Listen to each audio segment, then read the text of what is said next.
Guys, i-share ko lang to sa inyo yung iniinom ko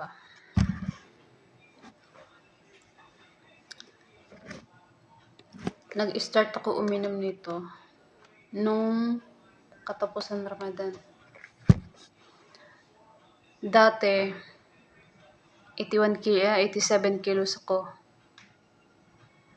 87 kilos. Tapos, nag-start ako uminom nito nung katapusang Ramadan. Araw-araw ko yun iniinom. Yung coffee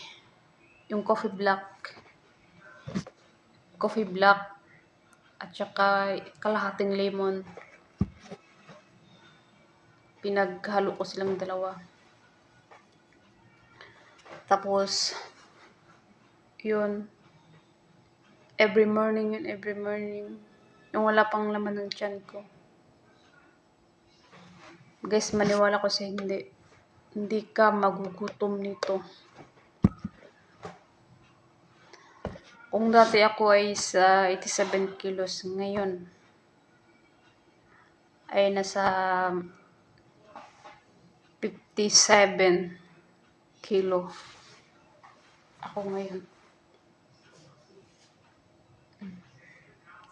Yun nga lang, pag umiinom ka nito, feeling mo yung parang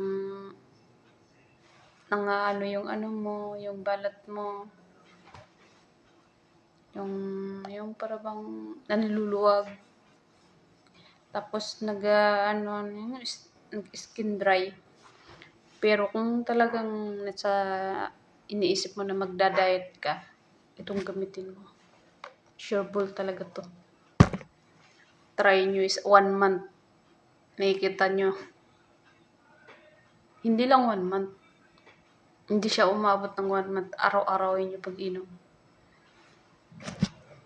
Lemon at coffee black at saka lemon. 2 spoon na coffee nung maliit at saka lemon na yung half lang. Yun. Depende sa gusto nyong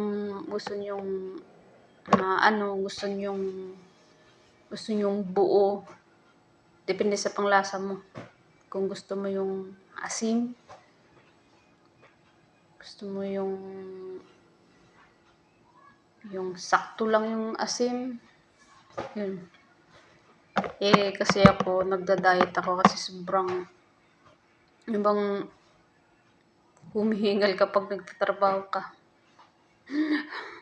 Ganyan, yung madali ka lang hingalin. Yung inumpisahan ko nito. Yun. Ngayon, liliit na ng anak ko. Tingnan mo. May ano-ano na ako dito. Dati ang laki ko. Talaga, as in. Ganyan. So, umpisa talaga to pagka mo. Para kang yung gumagang parang lupay-pay ka, pero uminom ka nito. Pagkatapos mong uminom nito, mga after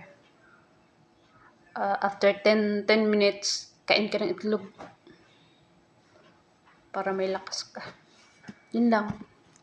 Try nyo, guys. Try nyo yung lemon at saka lemon at saka black coffee. As in, maganda talaga yung result. Ako 3 months kung iniinom to. 3 months. Hindi naman as in, may araw din na hindi ako umiinom. 2 araw. Ganyan, minsan di ko siya iniinom. 2 araw, hindi ko siya iniinom sa 1 week. 2 days minsan di ko iniinom. Pero kadalasan talaga iniinom ko talaga every morning pag wala pang laman ng tiyan.